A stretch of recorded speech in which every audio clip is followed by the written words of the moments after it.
E a fé, tem como estudar a fé? Uma coisa é Deus, outra coisa é fé. A fé também tem como estudar ela cientificamente? Saber Sim. Mas é que assim, pra mim é tudo tão subjetivo. Aham. Eu acredito em Deus, eu não sei explicar. Se tu fosse me estudar, eu não ia saber te explicar nada. Se tu perguntar assim, Deus é a favor ou contra drogas? Eu vou falar, cara, não faço a menor ideia. Então, porque pra mim é tudo muito confuso, né? Como é que se estuda uma coisa tão que não tem como pegar, ver, desenhar? Sim. Por exemplo, como a fé. Como é que se estuda a fé?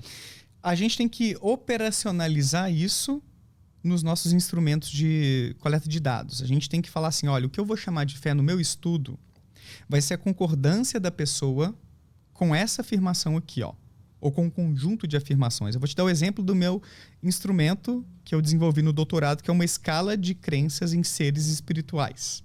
Então eu meço isso com esse instrumento psicométrico. É um conjunto de afirmações, são 13 afirmações a respeito de diferentes seres espirituais. E eu coloquei com uma linguagem mais neutra. Eu não falei Satanás, por exemplo, eu não falei espírito obsessor, eu não falei, sei lá, de entidade X ou Y. Para ficar o quê? Uma escala pertinente para diferentes públicos, para diferentes religiões, incluindo para quem não é religioso, para quem não acredita em nada. Então tem a afirmação, por exemplo, fomos criados por um ser espiritual, alguns seres espirituais nos atormentam, somos protegidos por um ser espiritual. Então é uma série de afirmações referentes à existência desses seres, e para cada uma delas tem uma escalinha para a pessoa assinalar o quanto ela concorda ou discorda de cada uma dessas afirmações. É uma escalinha que vai de 1 a 7, desde discordo totalmente, né, ou isso é totalmente falso, até concordo totalmente, ou isso é totalmente verdadeiro, e tem o meio do caminho ali, vamos pensar, tipo o agnóstico, né, que suspende o seu julgamento sobre o assunto, que fala não sei, né, não sei dizer se isso é falso ou verdadeiro, né, não estou em cima do muro a respeito disso. Então a pessoa responde a esses itens, e cada um deles, conforme o ponto que a pessoa colocou na escala, a gente pega esse número, soma, para a gente ver o quanto a pessoa acredita em seres espirituais. Então é uma sominha simples que a gente faz ali. Então é uma maneira que a gente tem para driblar essa dificuldade que é estudar cientificamente o que passa na cabeça dos outros. A gente tem que ter uma marca do processo psicológico, né? Isso tem que ser ostensivo. Eu não posso ver aqui como é a experiência da pessoa, nem se eu usar uma ressonância magnética, alguma coisa assim mais sofisticada que nas neurociências a gente tem. Eu não vou ver a crença da pessoa, eu vou ver o cérebro dela em funcionamento. Qual é o significado disso? Para ter um significado daquele processamento cognitivo, neuropsicológico, eu tenho que ter uma marca disso inteligível no mundo. A marca disso no mundo, aí a psicologia ajuda com isso, com essas escalas. Que a pessoa assinala o que ela pensa, o que ela acredita, se ela concorda, se ela discorda. É claro que tem medidas comportamentais também. Eu posso criar uma situação e ver como a pessoa se comporta na situação X. Para poder ter uma medida disso mais direta no mundo natural, ou mais próximo ao mundo natural. Eu tenho os testes de inteligência também, que são testes de desempenho, o quanto você pensa rápido, o quanto sua memória funciona, o quanto você faz associações ali para resolver um teste, e assim por diante. Mas existem essas medidas de autorrelato que são muito úteis, muito importantes nesse tipo de pesquisa. Então você tem que, responder a sua pergunta, operacionalizar a fé em Deus, ou fé nesses seres espirituais, a partir desses itens que a pessoa vai ler e responder. Sacou? E aí vários tipos de experimentos podem ser feitos a partir disso. Inclusive experimentos que mudam a fé em Deus. Eu falei das crenças antes, né? Sim. Se você quiser que eu dê um exemplo assim, de um estudo interessante. Teve um estudo experimental que o objetivo era testar uma hipótese de que o raciocínio analítico... O que é o raciocínio analítico? É o quanto, quando você está lidando com problemas na vida, você responde às coisas, resolve os problemas de forma intuitiva, sem pensar muito, meio no automático, meio, eu tô sentindo isso, então eu vou fazer assim. Ou se você é mais analítico, você para, pensa, pondera, questiona, será que é isso mesmo? Desconfia. E aí tenta resolver aquele problema. Então tem pessoas que têm um perfil mais analítico do que outras. E tem pessoas que têm um perfil então mais intuitivo, de seguir mais o coração, para usar uma linguagem mais popular, beleza?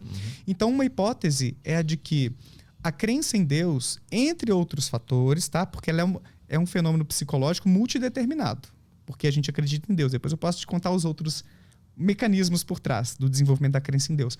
Mas um dos mecanismos seria essa intuição. Pelo contrário, um raciocínio mais analítico tem o poder de enfraquecer essa fé.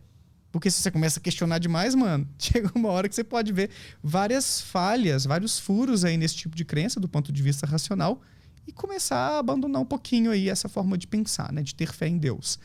Então eles queriam testar isso. Será que pessoas mais analíticas têm menos fé em Deus? E aí tem muitos estudos mostrando que sim. Mas lembra daquilo que eu te falei de força mais cedo, né? A força da associação entre pensamento analítico, né? Essa tendência de pensar analiticamente, e a fé em Deus, ela não é tão forte não, ela é mais fraca também. Mas, de forma geral, ateus e agnósticos, por exemplo, tendem a ter um perfil mais analítico do que religiosos, né? Para te dar mais um dado aí. E aí, nesse estudo, eles queriam ir além, eles queriam testar se eu posso mudar o tanto que a pessoa confia na ideia de que Deus existe, manipulando algumas variáveis ali, fazendo um experimentinho. Qual foi o experimento? Bom, vamos estimular o raciocínio analítico delas, porque se ele realmente é uma variável, né, é um mecanismo causal que atrapalha um pouquinho a crença em Deus, vamos tornar essas pessoas momentaneamente mais analíticas e perguntar o tanto que elas acreditam em Deus depois. Então eles mediram antes e depois da crença em Deus para ver se existia uma diferença entre os dois. E como foi o procedimento? Eles pediram as pessoas para se lembrar. Desculpa, deixa eu reformular aqui, porque é um pouquinho mais complexo. Dividiram 4 grupos de pessoas. Em 2 desses grupos, pediram para as pessoas se lembrarem de situações onde elas se deram bem sendo mais analíticas, mais racionais, antes de tomar uma decisão e tendo, então, consequências boas de terem sido racionais. Lembra de uma situação assim e escreve no papel para mim. Para o segundo grupo, pensou assim, pediu às pessoas para escrever situações em que elas foram mais intuitivas, agiram com o coração e se deram mal. Então, nesse grupo A e B, são pessoas que estão sendo estimuladas a ativar o pensamento analítico, né, como se ele fosse uma coisa boa, e ativar o pensamento intuitivo como se fosse uma coisa ruim. No grupo A e B. Tá dando para acompanhar, né? Claro. Um pouquinho. E eu estou também trazendo de memória que tem muito tempo que eu li esse estudo. Nos grupos C e D, já foi diferente. O grupo C, eles foram estimulados a se lembrar de uma situação em que eles pensaram de forma mais racional, foram analíticos, se deram mal. E o grupo D, se lembrar de uma situação intuitiva que agiram com o coração e se deram bem. Foram lá e escreveram. Então, o grupo A e B foram mais, digamos, incentivados a ter uma valorização do pensamento analítico e no C e D, uma valorização do pensamento mais intuitivo. Depois que eles responderam lá a questão sobre Deus, verificou-se que os grupos A e B tiveram uma queda na confiança de que Deus existe. E os grupos C e D tiveram um aumento na confiança de que Deus existe. Então essa foi uma evidência de que a forma mais analítica de pensar, ela pode ser uma das variáveis causais por trás do quanto uma pessoa tem fé em Deus. Então, isso corrobora os outros estudos que eu te mencionei antes, né? Ateus e agnósticos tendem a ser um pouquinho mais analíticos do que religiosos e espiritualistas. O termo espiritualista a gente usa normalmente para se referir a quem tem uma fé em Deus, eventualmente ora na sua casa e tudo, mas não se identifica com nenhuma religião. Seria a pessoa que tem uma espiritualidade não religiosa. Ao passo que o religioso típico, ele tem uma espiritualidade institucionalizada ou religiosa. Então é um exemplo de estudo experimental da psicologia para testar essas hipóteses. Porque a psicologia da religião, entre outras coisas, ela quer saber isso. Por que as pessoas se tornam crentes? Por que algumas se tornam descrentes? Quais são os impactos da crença ou da descrença na vida da pessoa? Em sua saúde mental, em sua empatia? Será que pessoas religiosas são mais moralmente corretas do que as não religiosas, que é outro tema polêmico, né? Que as pessoas têm esse preconceito também. Ah, fez isso aí porque não tem Deus no coração. Teve uma, acho que foi o Datena, soltou essa uma vez. E gerou um maior alvoroço, né? E de forma geral, as pesquisas não corroboram isso. Se você quiser que eu entre um pouquinho nisso, eu posso falar.